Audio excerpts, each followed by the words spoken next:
Hello, I'm Dana Goodman, and today we're going to be talking about the Hayman fire in Colorado. So, first, we have to talk about how the fire began.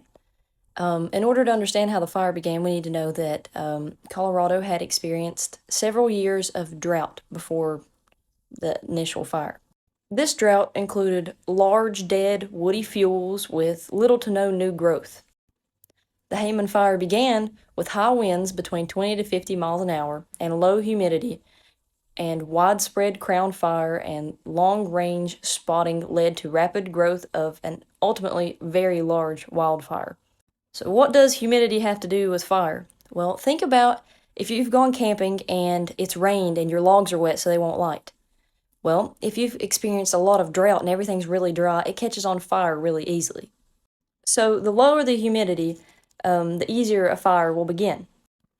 The fire began with a 22% relative humidity, and within a few days it dropped between 5 to 8%, which is super low, super dry, hence the fire. Soil moisture also played a role in this, with being 12% in areas burnt at low severity and between 25 to 30% in areas burnt at high severity. So, what does soil moisture have to do with a wildfire?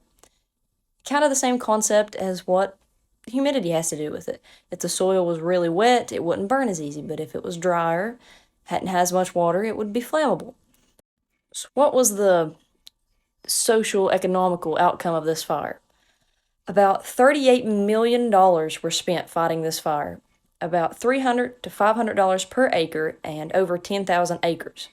There were property losses, political coalitions like environmentalists who had struggles with this, loss of mature timber, fisheries, and wildlife. Something that I failed to mention prior when I was talking about how the drought occurred, there were several years of below average precipitation that led to this drought. Okay, that's all. Thank you for watching.